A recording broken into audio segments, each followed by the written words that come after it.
Hello everyone, my name is Patrick and I'm sitting here with Kishoth. Welcome Kishoth. We're in Sri Lanka, exactly in Batticaloa, which is on the eastern part of the country, about 6 to 8 hours car or railway drive from Colombo, from the capital. And we're visiting DreamSpace Academy, and Kishoth is one of the two co-founders of DreamSpace Academy. So in the past, it was not always like that when we are here now. In the past, there was a civil war that went about 3 decades. 3 decades, yeah. Can you tell us a little bit more background on that, how it felt, what it happened, and how it affected people here, and maybe also if there are consequences that last until this day? Yeah. So the 3 decades of civil war in Sri Lanka is started between the majority Sinhalese and the minority Tamil. It's all started because of the inequality that happened, that's actually created by the majority Sinhalese for the minority Tamils. That's where it's all started, because of the war and everything. There were 1,200, more than that, NGOs were harbored in Sri Lanka, and they were providing the support system, solutions and everything for Sri Lanka, and specifically focusing on the north and east, because that's where all the civil war majoritically happened, and this actually caused also the people to be dependent, because there is no way for us to get support. Right, because everything is closed and everything is stuck, from the economy to the basic needs. And if you see, since the war ended, so it ended by the armed victory actually.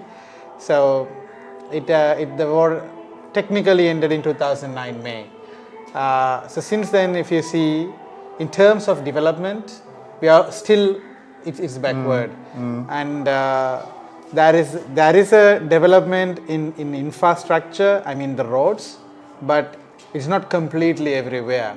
Okay. So still we have ups and downs, and even before the war, that we were on a colonization, and that impact is still carried out. Okay. So though we got this independent in 1948. Still, Sri Lanka is following the colonial education system, and which is not actually solving the real problem that we are facing since the beginning of the war, and even before the beginning of the war as well. So it is still being carried out, and that impact is still in our education system, and also in developing and building our economy sustainably as a regenerative process.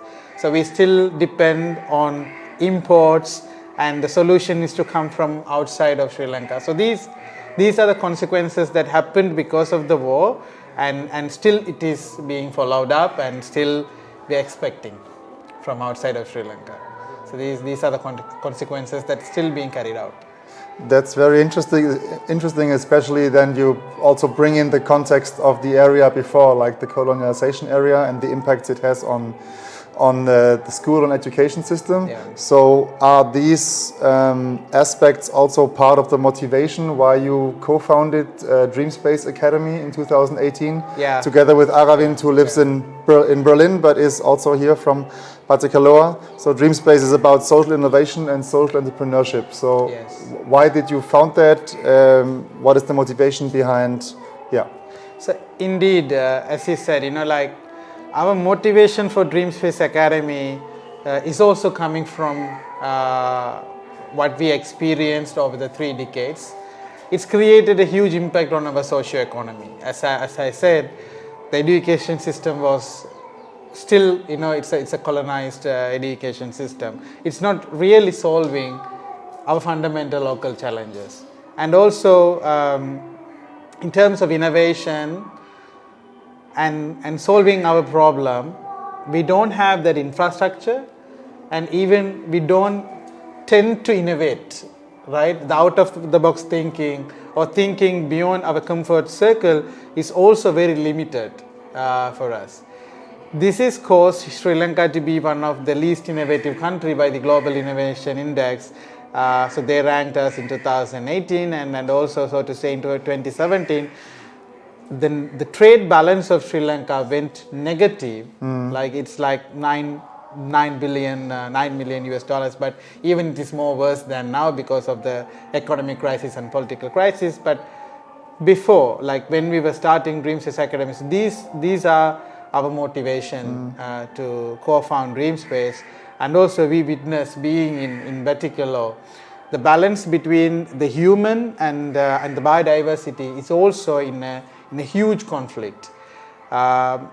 For statistics, if you see, like in 2018, the number of humans died by elephants is 93, where the number of elephants died by the human attack is 397.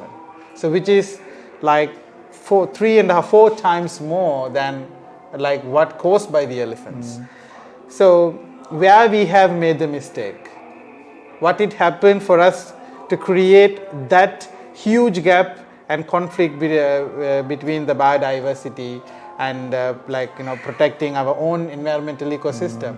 So all these like kind of learnings and experiencing in a chaotic country like Sri Lanka, and also when myself and my co-founder Aravind, when we met, actually we met for a reason to solve the challenges. Doing researches, we need to find solution with the local resources that we have, and that's how we met, and we shared the same value and the motivation to solve the local challenges in Sri Lanka by empowering the local communities. And this is a very brief how we started DreamSpace Academy. Yeah. That's interesting, especially also because you throw in the aspect of biodiversity, because often when people talk about human development and education and all these things, they only talk about eradicating poverty, but never about how everything fits together. And that brings me to the next question. So what do you do with DreamSpace Academy? What is DreamSpace Academy in a nutshell? Is it an incubator? Is it an education program? Is it a social business? What is DreamSpace? Yeah, so DreamSpace Academy is a social enterprise. So we empower the underserved communities in Sri Lanka through education, innovation, and entrepreneurship. So it's a mixture of the three that you said. So we run a challenge-based education program, and we build a grassroots innovation from the people that we trained through challenge-based learning, and the learnings and the grassroots innovation turns up as an impact venture. So we call it DreamSpace Life Cycle. That's the program that bridge the three aspects. And also we have another pillar called sustainability, where we concern about the environment. Whatever we do, that we very focused, and we always conscious about what we do is not that hugely impacting the environment. I will not say that nothing, no, it's 0%, but we are very conscious about our impact is not negatively impacting the environment. Yeah. Okay. Maybe since we started with the broader nutshell, so what are the main activities and programs of DreamSpace Academy? What do you do? Yeah. So the main program of DreamSpace Academy is the DreamSpace Life Cycle program.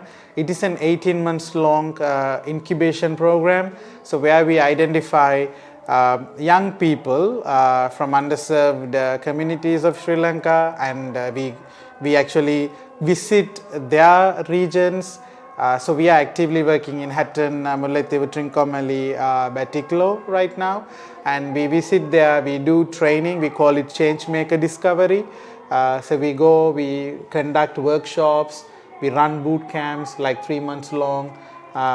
We do also do trainings on different aspects, and we identify the right candidates for the program, for the DreamSpace Life Cycle, and It's actually even the changemaker discovery itself is a 3 months process. We have 3 steps of identifying them.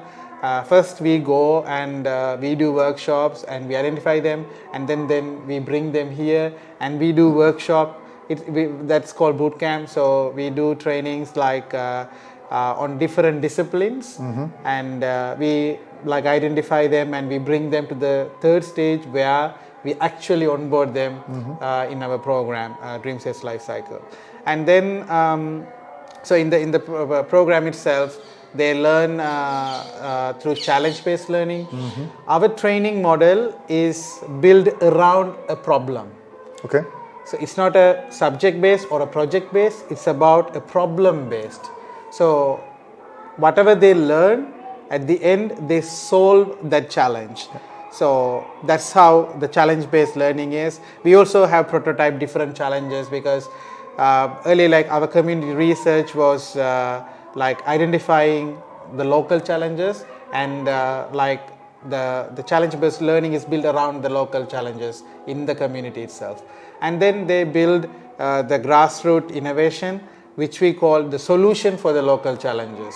And we call it that's a 3rd stage, and they like build the solution, and then we also introduce them with international mentors, because we often see that as a gap, because we need to see outside of Sri Lanka as well. What are the practices that being practiced or applied for the similar challenges outside of Sri Lanka, so that we can bring that knowledge, actually amplifying our local knowledge base, and then like kind of enhancing our grassroots innovation that we created, kind of localizing the knowledge that we bring here.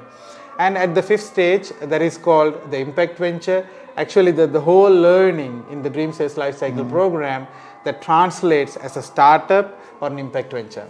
So when I call it impact venture, it's not a technically a business, it's an advocacy program. So they become an advocate as well for social change. So this is our major program. So to say all our focus is built around this DreamSpace Life Cycle. Other than the DreamSpace Life Cycle program, we run different boot camps. So we have media lab, music lab, bio lab, software lab, electronics lab, mechanics lab. So these varieties of labs that we have at DreamSpace, and each lab runs 3 months to 6 month boot camps as well. So we don't want to only focus people coming for DreamSpace life cycle because it is very limited. So we do other boot camps as well through our labs. So who can join those labs? If you're not part of the Changemakers program, how can you come into the lab and get training there? Yeah, so for that we call out applications on all our social media platforms, and also who has our local presence, they also recommend people to join the program. So we have 2 types of program. So one is for kids, like children under 18, and we have another program, children from 15 years above. Okay. Yeah, so they join. Yeah, like the first program is 15 years and below, and the other one is 15 years and above, till 26. So they join the program. So it goes into 2 categories. It's about crafting the next generation of leaders, and the other program is about building the current generation leaders. So that's how the boot camps has been. Even we identify potential change makers from the boot camps as well, because it is not technically the DreamSpace life cycle. It is not technically they can apply and we select them like boot camp. So we have a very due process to get them on board. So those are the main programs of us. Okay. It's a lot about innovation as far as I understand it, and since I arrived here 3 days ago, I learned that in Sri Lanka there is not much focus on innovation in general from the government. It's more like, okay, we educate people in a certain way, and the innovation is done somewhere else, and maybe we can buy it or we can use it, or we don't have it at all. So how does DreamSpace Academy fit within the broader education or innovation landscape in Sri Lanka? Or is there no landscape, or what is the situation? It is indeed a challenge. So Sri Lanka is invested in Sri Lanka has invested a lot of money, building innovation labs. But still, it is a big challenge for Sri Lanka to really work on research and innovation. It's because of the lack of human resource to work on innovation and research. And also vice versa, like the government is also is not that passionate about the real innovation, to solve, and that innovation contributes to the economy. Yeah. So there is a gap, and how we are fitting in is so we are doing like the researchers that is really matters for the local community, and that bridge the Sri Lankan economy as well. So for an example, so what we are doing in our biolab is about the mycelium research. It's not happened anywhere in Sri Lanka. It's also a very new thing for us to hear recently that nowhere it is being practiced. Even we got representative from Finland and also people from different universities visited DreamSpace, and they were getting our support to build that like mycelium fungi researchers. So it's a very simple life science research. We are doing this research using the general citizen. They don't have a PhD, so to say, in doing that. So they are doing that. So that's how we are mattering is about bridging that gap and contributing to the economy. So that's where we fall under. Okay. Maybe to give it to make it more clear to the listeners and to the viewers, can you maybe share one or two stories of people who went through the Changemaker program and what they do today? Because as far as I see it in many parts of the world, even if you educate people well in so-called third world or global south or whatever you want to call it countries, then they leave the country and work somewhere else. Yeah. And that's exactly what you don't want. You want them to stay here, you want them to be change makers. So maybe you can share some stories here. Yeah. So far we have incubated 39 change makers. Yeah, it is a little number in 5 years of our work, but we are more focusing on the quality and the impact that needs to spin off from our journey. So yesterday we visited, it was Trash for Trade. Now it is called SPM Enterprise. So now they are working on solving the plastic pollution in Sri Lanka. Actually, they are upcycling the plastic waste into products and also the input material for 3D printers. So this company actually employs like 20 plus individuals. They are now working and on software and manufacturing and also service providing through their product and services. So that is also like one of our success story, and so to say we have on research on data science. So still Sri Lanka is creating an emerging industry in data science. We often know that as artificial intelligence nowadays is blooming, and so we have a group of young individuals who spin off through Changemaker program. So they are working. So we have provided the space for them. So they are working on tackling hate speech online, and there are several entities they are providing their services so that they can protect the online digital platforms healthy. So they are working on that, and also ocean biome, which is the spin-off to protect the ocean ecosystem, because Sri Lanka doesn't have a real-time, ocean monitoring system. We always see the ocean from the bird view, right? If anything happened in the ocean, we send a helicopter with a camera. That's only what we do.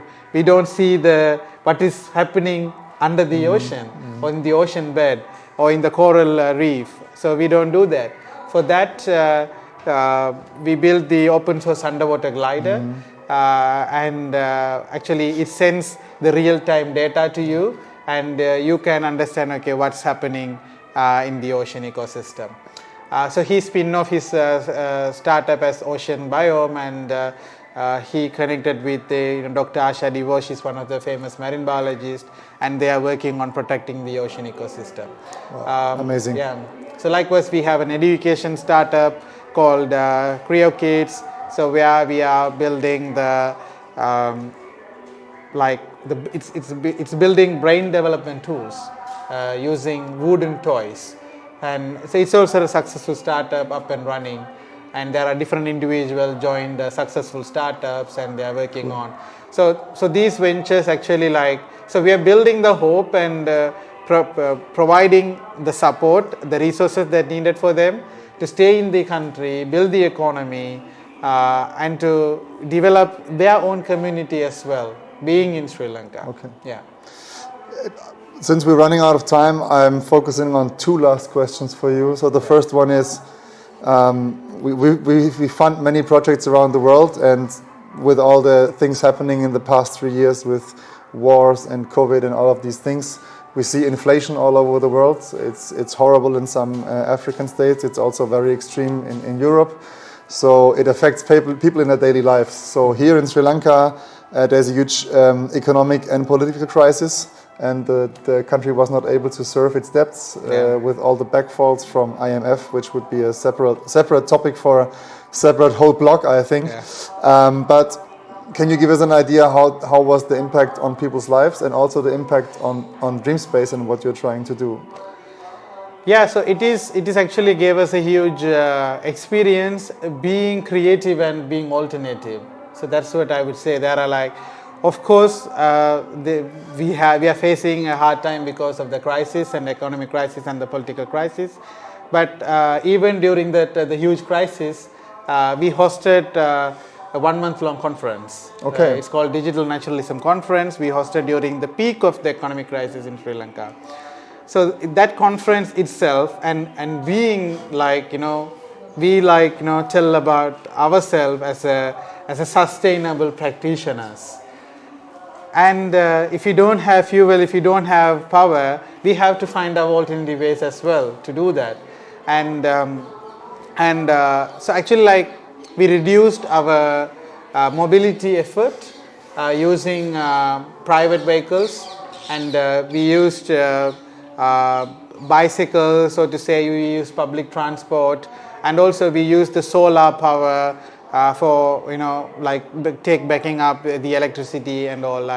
Actually, I would say we were running behind alternatives. What we can do different. Yes. Yeah, the vegetables, the price is increasing, and everything is being so demanding, and so there was so monopoly during the time as well. So we built our own farm, and during the time we were encouraging everyone, do a farm for yourself. And that time we had a limited capacity to do farm by ourselves and do the stuff as well. But now we have extended in a very large scale. Our farm, we have a dedicated team member who is taking care of our farm. So this crisis taught us to be creative and alternative, and use the resources that you have, and we can do wonders when we utilize the resources that we have in an efficient way. Yeah. So that is the biggest learning that we received during this political and economic crisis. I don't want to see it in a negative way. Of course, we need a lot of support system, but I'm thinking to be more, alternative and creative to solve our challenges. Independent from the big systems. That's true. Last question. What is happening in the next years? Where do you see DreamSpace in 5 years? Will you create other DreamSpace academies all over Sri Lanka, all over the world? What's going to happen? Yeah, so our plan is not to build DreamSpace like all over Sri Lanka. We want to like empower the local communities to have their own identity.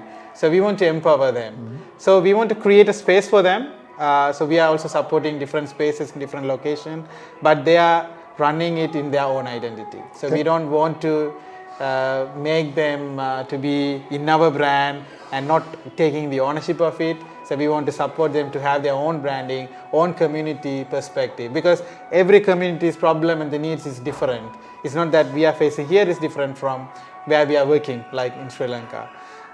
So the next year plan is to sustain ourselves and to do more researches, because now it is a time for us to do more trainings and more researches. Because how we balance DreamSpace is about, we have our own business ventures where we do make